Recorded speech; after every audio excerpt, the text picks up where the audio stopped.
نبی کریم ان کو پھر سمجھایا کرتے تھے. نبی دیکھتے تھے کہ اس کی لیول کیسی ہے، اس لیول کے حساب سے ان کو کہا کرتے تھے.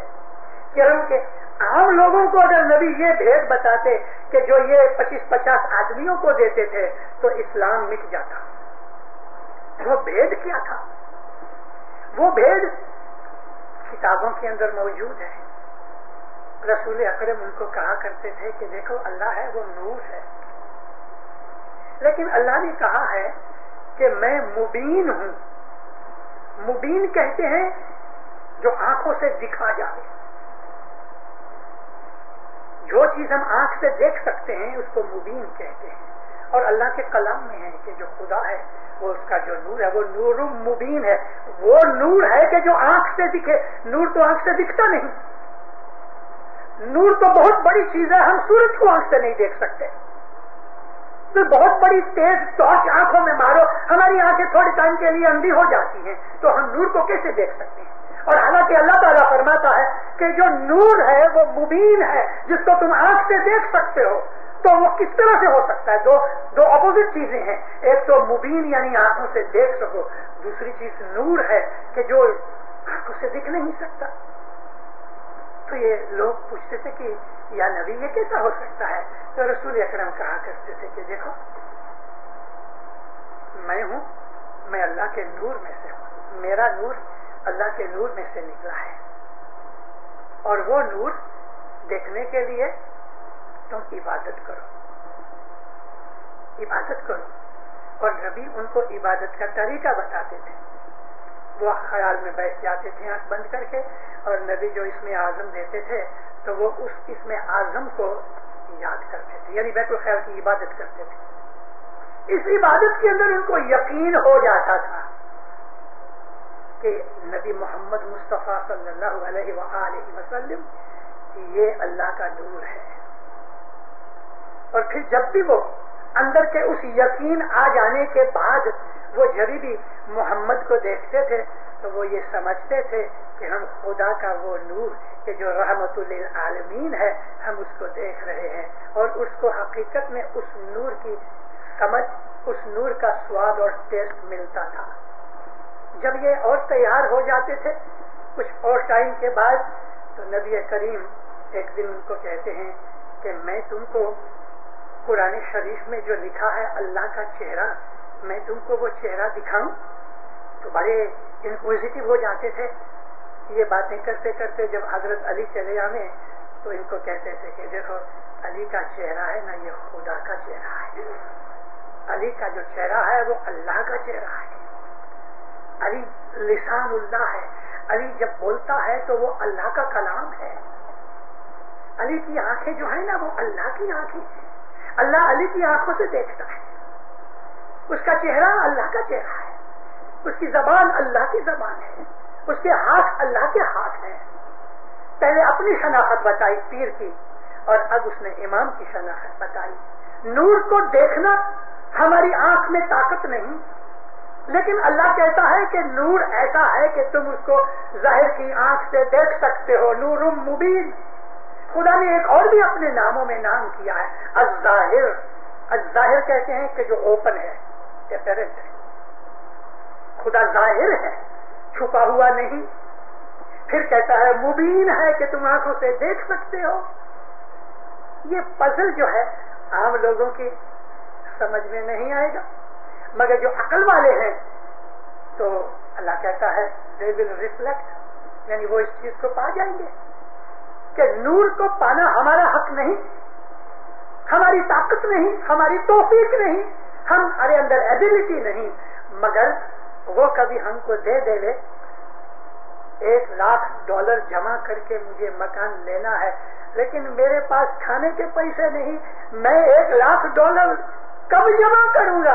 لیکن اگر کوئی سخی داتا مجھ کو کہے یہ $1,00,000 تو میری محنت کرنے کی تو ضرورت ہی نہ رہی. مولا ایسا سخی ہے، نور کو ہماری آنکھیں دیکھ نہیں سکتی، لیکن وہ جب آ کے بیٹھتا ہے ہمارے اندر، ہمارا امام، تو اس کا نور دیکھنے کا جو فائدہ اور ثواب ہے وہ ہم کو مل جاتا ہے. یہ تمہارے $1,00,000 میں تم کو دیتا ہوں، بخشش ملتی ہے. حضرت امام کا چہرہ دیکھنا خدا کا دیدار ہے، علی محمد صلی اللہ علیہ وسلم کا چہرہ دیکھنا شاہ پیر کا دیدار ہے۔ میں تو اسماعیلی ہوں، کبھی میں ایسا کہوں تو کیا نوائی کی میں نے، لیکن غالب شاعر جو ہندوستان میں بہت مشہور شاعر ہوا ہے، غالب ایک دن جوش میں آ کے کہتا ہے کہ میں اپنے دوست کی آواز سنتا ہوں۔ دوست اس کو کہتے ہیں کہ جس سے دل ملا ہوتا ہے، دوست اس کو کہتے ہیں کہ جو دل میں ہمیشہ بسا ہوتا ہے، جس کو ہم یاد کرتے ہیں اور ہم اس سے پیار کرتے ہیں۔ تو کہتا ہے غالب ندی میں دوست سے آتی ہے بوئے دوست، مجھ کو اپنے دوست کی آواز سے دوست کی خوشبو آتی ہے، صرف آواز سن کے مجھے اپنے دوست کی بات آتی ہے، میں اس کو اسمیل کر سکتا ہوں، اس کی فریگرنس میرے دل کے اندر بس جاتی ہے۔ اور وہ دوست کون سا دوست ہے؟ کہتا ہے مشغول حق ہوں بندگی بو تراب میں اللہ کے ساتھ دوستی رکھتا ہوں لیکن بندگی علی کی کرتا ہوں۔ بو تراب حضرت علی کا لقب تھا۔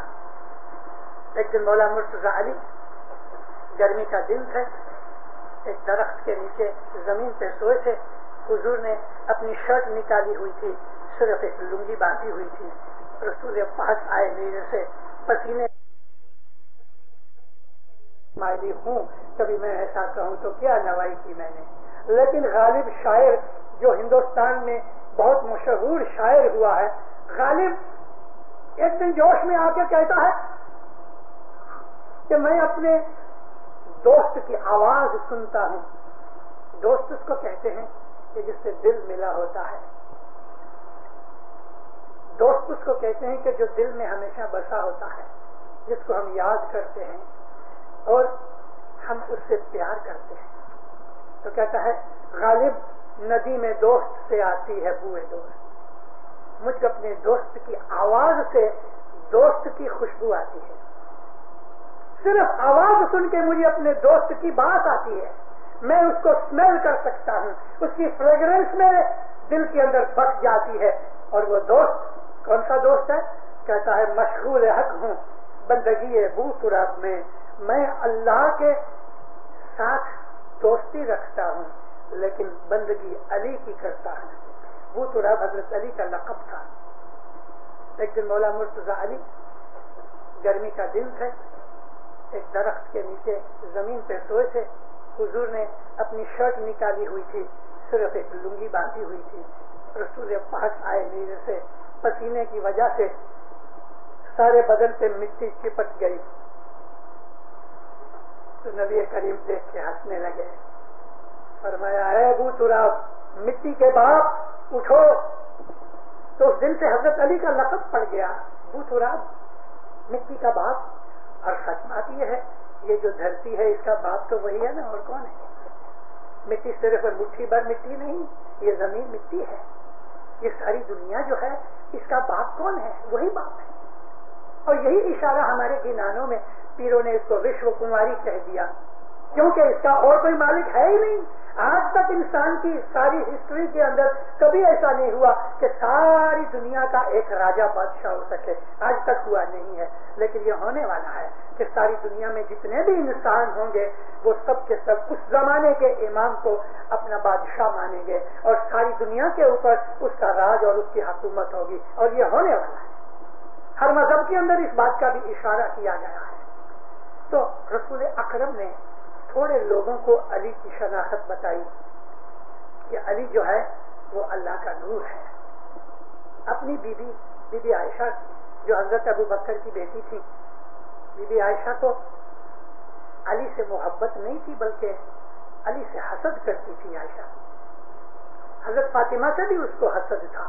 خود بی عائشہ کے نام سے میں آپ کو کہتا ہوں، انہوں نے خود نے لکھا ہوا ہے، ان کی خود کی اسٹیٹمنٹ ہے کہ رسول اکرم اپنی پہلی بیوی کو اتنا یاد کرتے تھے، یعنی پہلی بیوی حضرت بیوی خدیجہ، جب تک رسول اکرم کے گھر میں بیوی خدیجہ جیتا جی دوسری شادی نہیں کی، اور ہر وقت اس کو یاد کرتے تھے۔ تو بی بی عائشہ کہتی ہیں کہ بی بی خدیجہ کو، میری سوکن کو حضور اتنا یاد کرتے تھے کہ مجھے اس کے خلاف حسد پیدا ہو گیا تو وہ حسد اس کی بیٹی کے اوپر اترا، یعنی بی بی خدیجہ کی بیٹی حضرت بی بی فاطمہ کے اوپر اس کا حسد اترا، اور حضرت علی کے ساتھ یہ حسد اترا کہ وہ حضرت بی بی فاطمہ کے شوہر تھے۔ علی سے محبت تو ٹھیک، علی کو ہیٹ کرنے والی تھی بی بی عائشہ۔ ایک دن کچھ غنیمت کا مال آیا، یعنی ایک بیٹل جیتی گئی تو دشمن کے اوپر قبضہ کیا گیا، سولجرز کو غلام بنایا گیا، وہ زمانہ ایسا تھا، اور ان کا مال ملکت لوٹ کے اکٹھا کیا گیا۔ مدینے میں مال آیا تو علی اور نبی دونوں بیٹھ کے اس کو لوگوں میں ڈسٹریبیوٹ کرنے لگے۔ ایک بہت اچھا سلک کا تھان تھا، پیس تھا سلک کا۔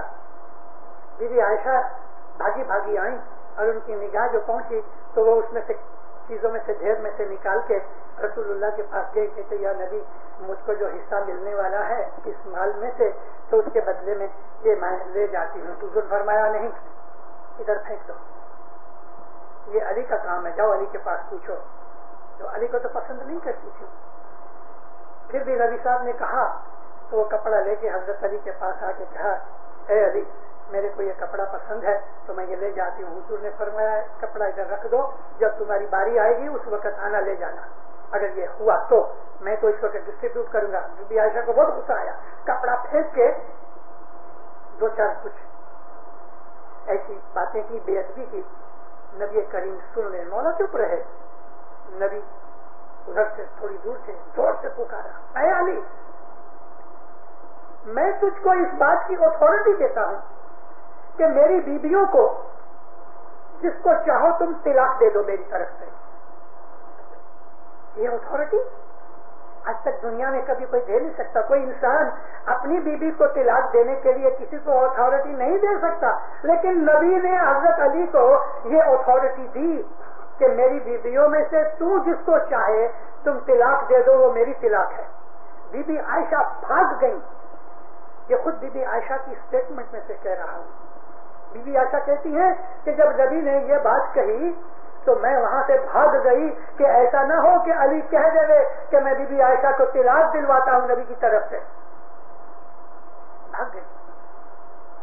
لیکن جب بہت برسوں کے بعد بصرہ میں لڑائی ہوئی اور اس لڑائی کے اندر بی بی عائشہ علی کے سامنے لڑنے آئی، اس لڑائی کو بیٹل آف کیمل کہتے ہیں، غزوۃ الجمل۔ Bibi Bibi Aisha commander in chief بن کے اونٹ کے اوپر بیٹھ کے طلحہ اور زبیر ان کے جو سگے تھے ان کو لے کے آئیں، لشکر پیچھے پیچھے۔ ایک عورت پہلی دفعہ کسی لشکر کی کمانڈر ان چیف بنی ہوئے تو نبی محمد کی عورت بی بی عائشہ تھی، اور جب ادھر آئیں بہت سے لوگ مارے گئے، طلحہ زبیر بھی مارے گئے۔ امام حسن کو مولا علی نے کہا جا نانی کے پاس، اس کو کہو کہ خامخواہ مسلمانوں کا خون بہا رہی ہو، واپس چلی جاؤ۔ تو حضرت حسن کو اس نے نکل دیا۔ دوسری دفعہ امام حسن کو مولا نے فرمایا جا نانی کے پاس جا کے ان کو کہو کہ ابا نے کہا ہے کہ اے ماں اگر تم نہیں جاؤ گی تو رسول اللہ نے جو مجھے اتھارٹی دی ہے تو میں وہ اتھارٹی اپیوگ کروں گا، ایکسرسائز کروں گا۔ وہ کون سی اتھارٹی؟ یہی اتھارٹی طلاق دینے کی، کہ رسول اللہ کی وفات کے بعد بھی اگر وہ بی بی عائشہ کو طلاق دے دے تو رسول اللہ کی امت کے جو مائیں ہیں ان نام میں سے اس کا نام نکل جائے۔ جب حضرت حسن نے جا کے نانی کو کہا کہ میرے ابا کہتے ہیں کہ رسول اللہ نے جو مجھے اتھارٹی دی ہوئی اپنی بیویوں کے اوپر میں اس کو ایکسرسائز کروں گا اگر تم نہیں جاؤ گی، اسی وقت اپنا دوپٹہ اٹھا کے اوڑھنی رکھ کے اونٹ پہ بیٹھ کے فوراً چلی گئی 15 منٹ۔ علی علیہ السلام کی جو عظمتیں ہیں ہم اسماعیلیوں کو پتا ہے، ہم کو پتا ہے۔ عام جو ہمارے بھائی ہیں وہ خلافت والے ہیں، وہ امامت والے نہیں، اور امامت اور خلافت کی یہ دشمنی 1400 سال سے چلی آتی ہے۔ میں آپ لوگوں سے عرض کر کے پوچھتا ہوں کہ آپ اپنے دل میں طے کرو کہ امامت والے ہو کہ خلافت والے ہو، یا ادھر ہو جاؤ یا ادھر ہو جاؤ، لیکن امامت کے اندر رہ کے خلافت والوں کی باتیں نہ کرو۔ وہ خلافت والے اندر رہ کے امامت کی باتیں نہیں کرتے، وہ ہمارے سے اچھے، لیکن اگر تم امامت کے اندر بیٹھے ہو، امامت کے چھتر میں بیٹھے ہو، امامت کے گروپ میں بیٹھے ہو، امامت کی طرفداری میں بیٹھے ہوئے ہو، تو پھر خلافت کی باتیں مت کرو، ان کی سائز کی باتیں مت کرو. دشمن کی تعریف اپنے گھر میں بیٹھ کے نہیں ہو سکتی.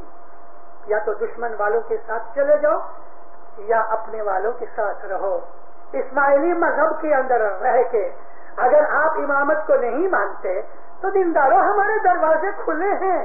میں تو بسا اوقات اپنی وعظوں میں کہہ چکا ہوں کہ ہمارا مذہب جو ہے، ہماری جو یہ جماعت ہے، اس کو سنکھیا کے اوپر، نمبر کے اوپر، نیومرولوجی کے اوپر کوئی تعلق نہیں. اگر 10 آدمی بھی سچے اسماعیلی ہیں تو بھی دین قائم ہے.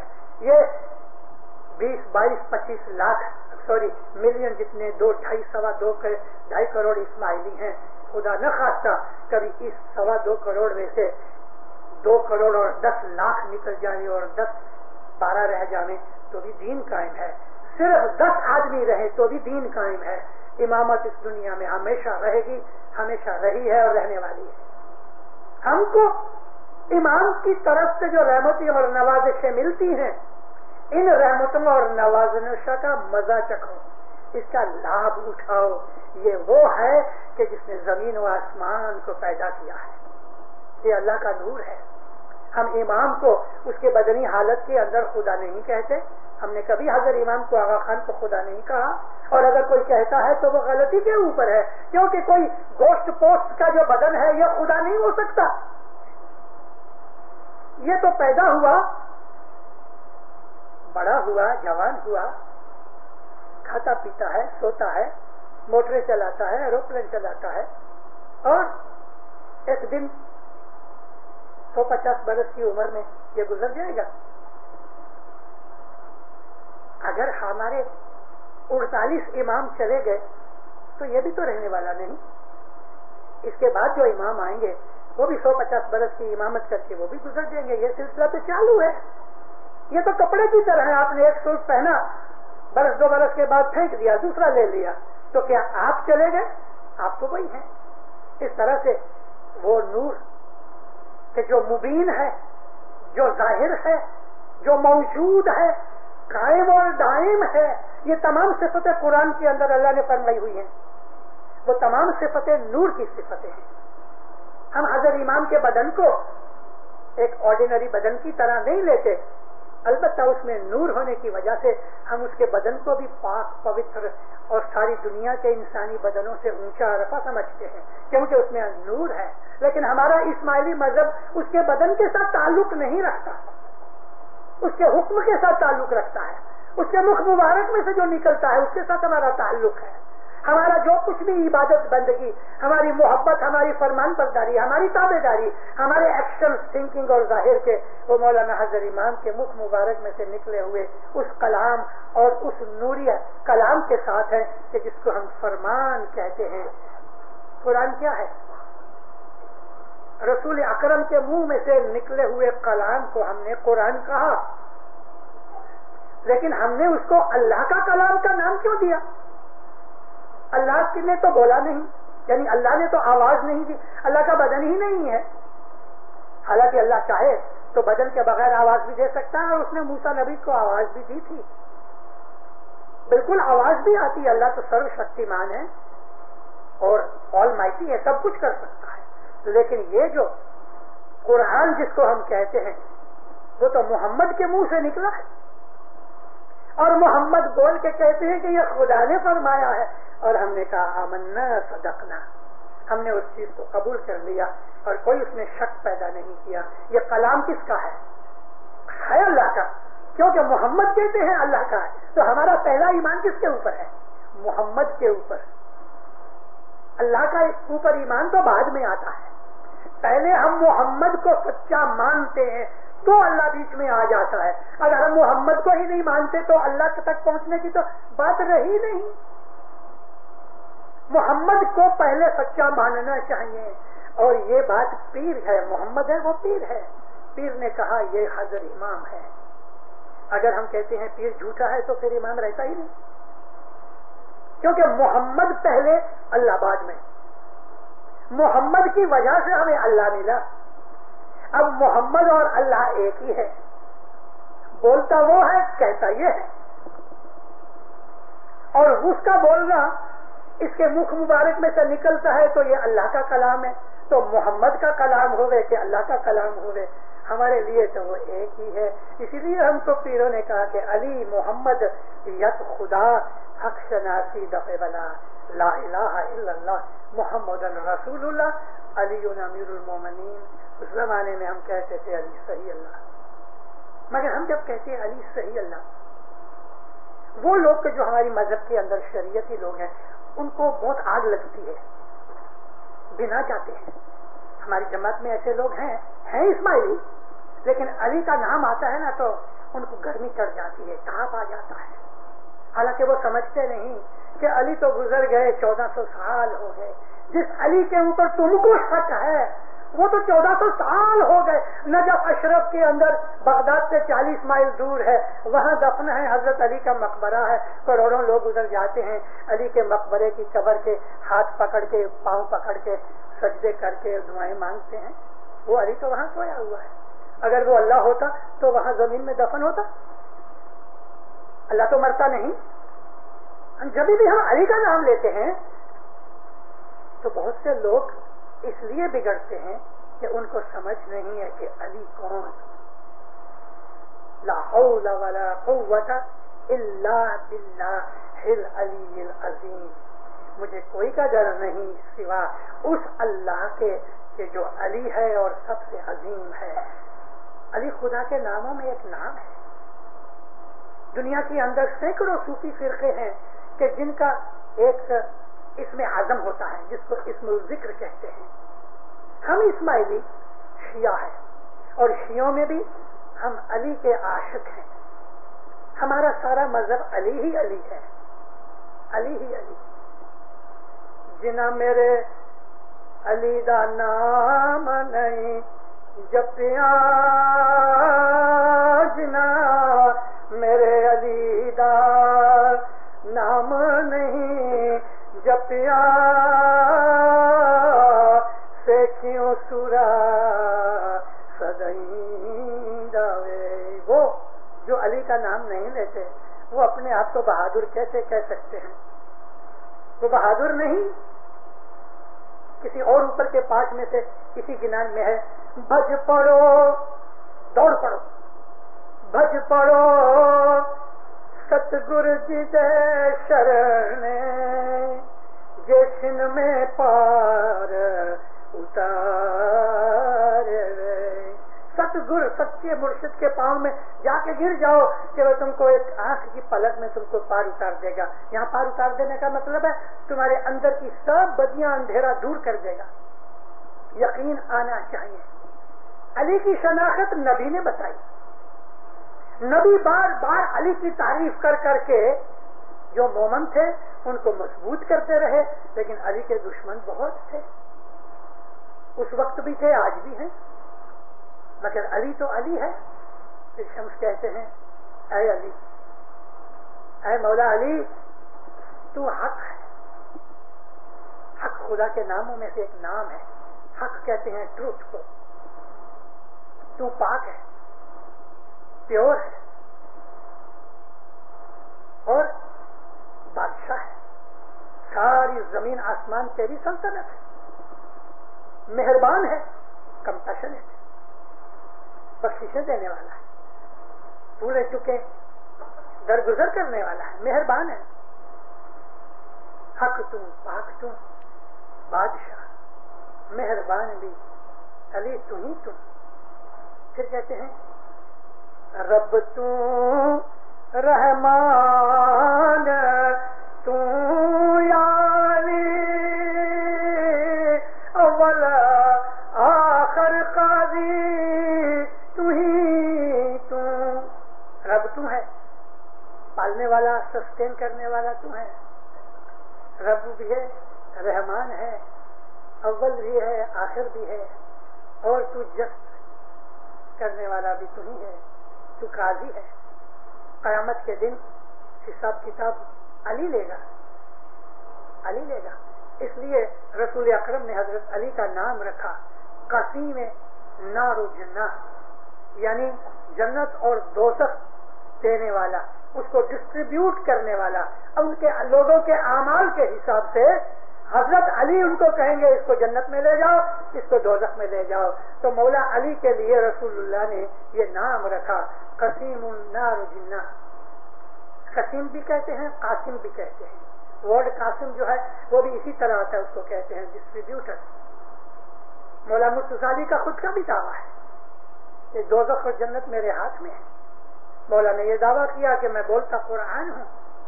رسول اکرم نے علی کے لیے جو صفتیں بیان کی ہیں، دینداروں اس کا کوئی اینڈ نہیں.